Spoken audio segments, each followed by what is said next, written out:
초고령화 사회라고 하고 이쪽이 돈이 될 것 같고 뭐 다른 것들 보더라도 이쪽에 가능성이 높아 보여서 많은 분들이 관심을 갖기 시작하는데 그랬을 때 반드시 물어야 할 9가지 질문 두 번째 시간으로 what, 무엇에 대해서 생각해 보도록 하겠습니다. 이 무엇에 대한 것은요. 어떻게 파악을 해야 되냐면 마케팅 관점에서는 옛날에 3C 분석이라는 게 굉장히 유행을 했습니다. 물론 지금도 분석의 틀은 같습니다.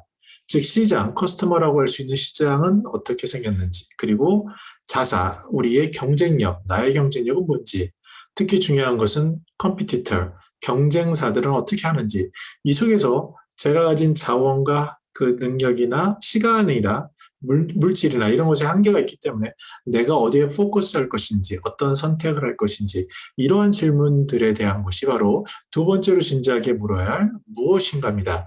이는 구체적으로 사업의 비즈니스 모델을 얘기하는 거라고 할 수 있는데요. 지난 시간에 봤던 시니어의 고객은 누구고 그들은 무엇을 원하고 그들 중에 어떤 부분들을 대상으로 나는 왜 하려고 하는지에 대한 질문이 명확히 섰다면 왓은 오히려 쉬울 수 있습니다.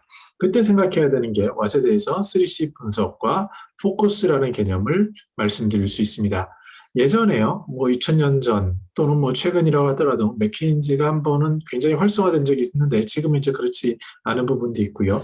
근데 이런 매트릭스라고 합니다. 마케팅이나 경영을 하시는 분들은 많이 보시는 건데 그게 두 가지 축으로 볼 수 있겠죠. 야, 이 산업이 얼마나 매력적이야. 그리고 그럼 내가 여기서 얼마나 경쟁력을 가질 수 있어?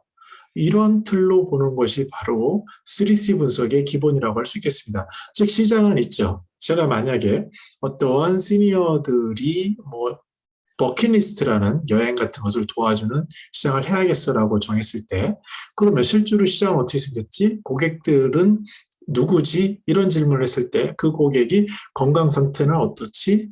그리고 현금 흐름은 어떻지? 그 다음에 이분들의 시간이나 이런 삶의 가치는 어떤 곳에 있지에 대해서 천밀하게 들어가면 의외로 자기가 할 수 있는 그 영역은 명확할 수 있습니다.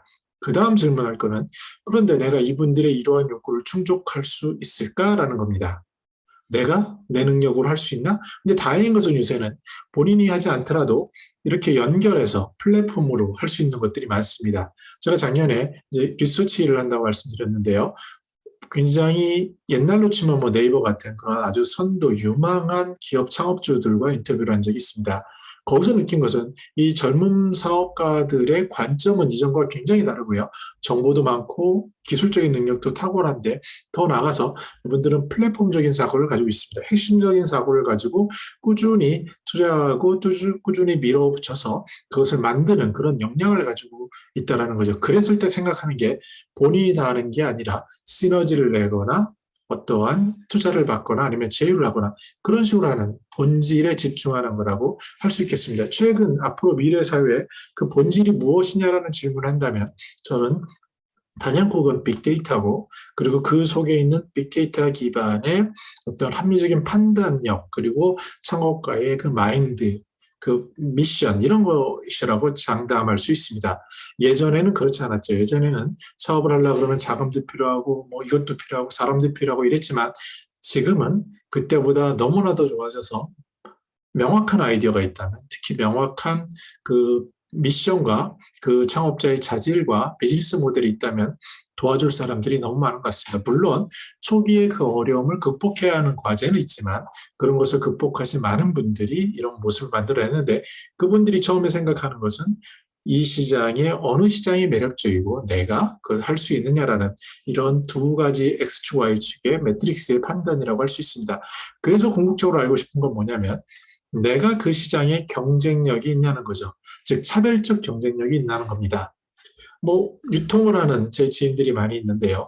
초기에 시작했을 때 유통을 하다 보면은 처음에 규모가 점점 커지면서 디파짓 하거나 그 돈 들어가는 취급하는 물량이 많아지게 됩니다. 근데 그 시장을 다 할 수 없습니다.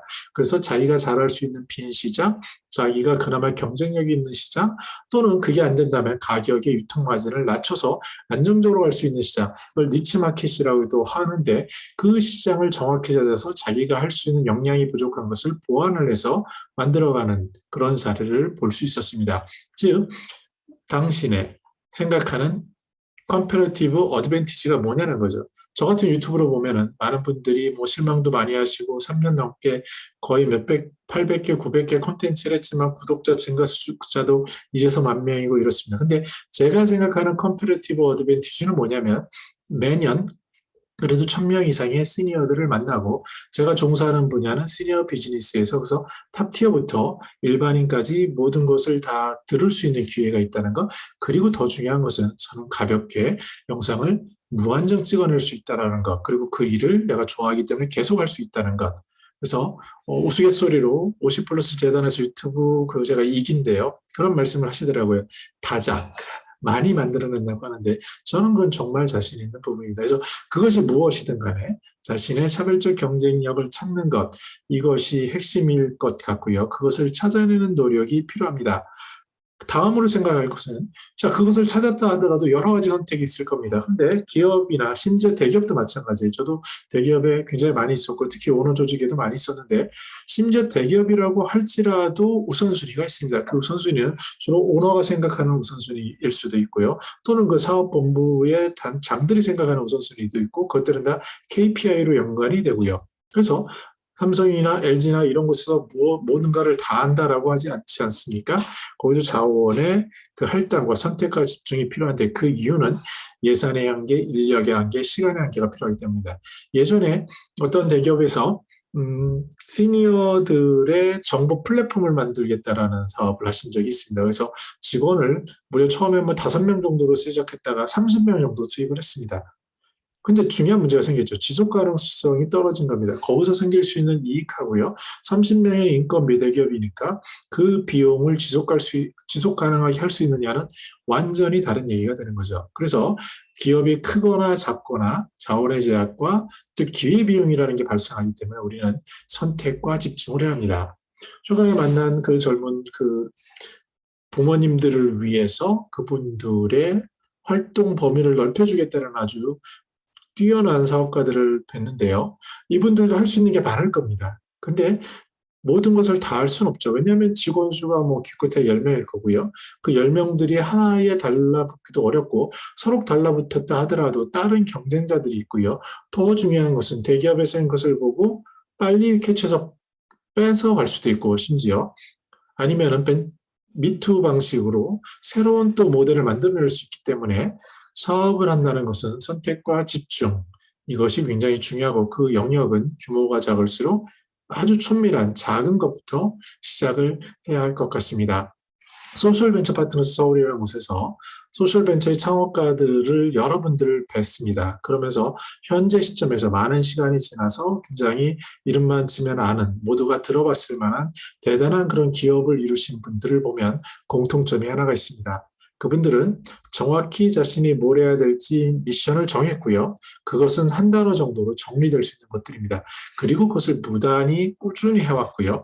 그러면서 옆에서 도와주는 것, 그 안에서 새로운 또 하나의 자기가 잘할 수 있는 부분을 찾아가는 그런 분들이 굉장히 성공하는 것을 많이 볼 수 있었습니다. 그래서 모든 걸 다 할 수 있다고 생각하겠지만 그런 기업은 세상에 없고요. 그럴 수도 없습니다. 그래서 이번 시간에 본 무엇을 할 것이냐, 비즈니스 모델은 뭐냐, 여기에 대해서는 시장과 그리고 자신의 능력, 그리고 경쟁사 환경을 보면서 컴패러티브 어드밴티지라고 하는데 차별적 경쟁력을 찾아서 그중에 할 수 있는 게 많지만 그중에서도 기회비용을 고려한 선택과 집중을 한다는 어떻게 보면 굉장히 뭐 교과서적인 얘기지만 저의 교과서적인 지식 그리고 현장에서의 경험 또는 이후의 사례들 이런 것을 종합해 봤을 때 이것이 어떻게 보면 굉장히 바이블 같은 게 아닌가라는 생각을 해봤습니다. 앞에서 말씀드린 것처럼 저는 시니어 마케팅이라는 부분에 있어서는 뭐 정부에서 하는 교재라든지 아니면은 대형 금융기관의 교육에서 주강사 그리고 제 컨텐츠가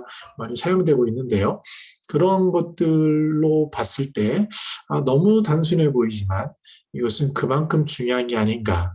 특히 이제 최근에 20년 시니어 비즈니스 하면서 다시 만나면서 2022년 관점에서 다시 생각해 봤을 때 역시 핵심적인 기본적인 것들은 공통적이겠구나. 그래서 냉철한 분석에 의해서 아주 뾰족한 사업 그리고 선택과 집중을 하는 노력이 필요하겠다라는 생각을 해보았습니다. 네, 다음 시간에는 마지막 시간으로 그러면 어디서, 어떻게, 언제라는 것에 대해서 생각해 보도록 하겠습니다. 저는 더 나은 시니어 삶 공동체를 연구합니다. 감사합니다.